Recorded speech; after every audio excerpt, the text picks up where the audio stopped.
Você já reparou como, de repente, a inteligência artificial deixou de ser coisa de filme futurista e passou a aparecer em praticamente tudo? Hoje, a inteligência artificial não está só nos holofotes. Na reportagem que preparamos, vamos entender como a inteligência artificial entrou nas redações, o que está mudando e ouvir especialistas sobre o impacto dessa transformação.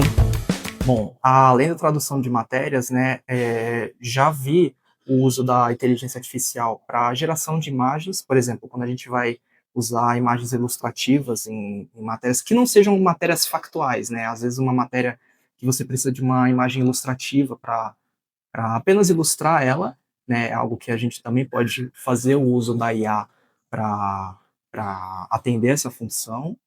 E um exemplo, quando a gente recebe documentos, PDFs, né, que às vezes a formatação do texto não vem tão boa, ou se alguma palavra ali está junto com a outra, algum espaço vem suprimido, a gente pode fazer o uso da IA para corrigir essa formatação e com isso ter ali o texto mais bem escrito, mas sempre, claro, revisando tudo que passar pela IA. Você pode usar ela de várias formas, mas eu acho que você tem que ter muito cuidado, ética, né, porque aí às vezes replica informações falsas, né, ela tem isso, dependendo do comando que você dá, dependendo das fontes, ela pode dar uma resposta que não é, então você tem que ter isso, aí entra o olhar do jornalista, desse cuidado que você tem que ter, a ética, né, delimitar, e uma coisa que está acontecendo aí em uma escala que os grandes fora do Brasil, né, e até, acredito que até alguns aqui já estão começando a fazer, são seus protocolos de IA,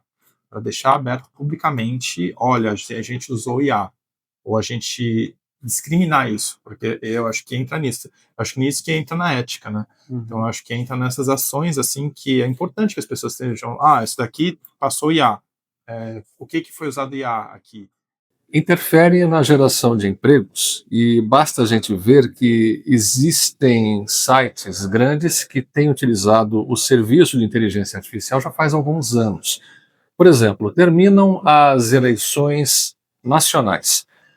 Em todas as cidades do país tem ali a eleição de candidatos a presidente, governador, senador. Ou então as eleições municipais, são 5.570 municípios. Então, como não dá para ter um repórter em cada cidade e nem em grupos de cidades, existem sites de informação, empresas jornalísticas que programam um sistema para entrar nos bancos de dados da Justiça Eleitoral e puxar os resultados. Então já existe um texto base. Fulano de tal foi eleito prefeito da cidade tal. Ele é do partido tal, recebeu tantos votos, que equivale a tantos por cento dos votos válidos. Isso já não necessita mais de um repórter para escrever, captar as informações e escrever a matéria. E isso mostra que nós já vivemos uma ditadura, porque o meu desejo está sendo controlado por alguém e não é pelo Estado. E aí que é o mais perigoso, porque é controlado por 4 ou 5 big empresários no mundo que dominam essas ferramentas e, portanto, são eles que decidem o que eu vou gostar. Esse é um grande risco. Isso, então, é um risco para a sociedade e o jornalismo é reflexo dessa sociedade. No livro que eu escrevi, eu repito, talvez em todos os capítulos para minha filha, a seguinte coisa: checa.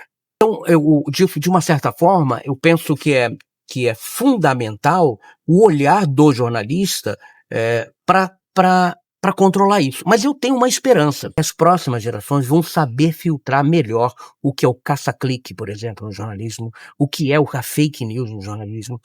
E aí, nesse ponto, talvez a inteligência artificial seja uma coisa positiva.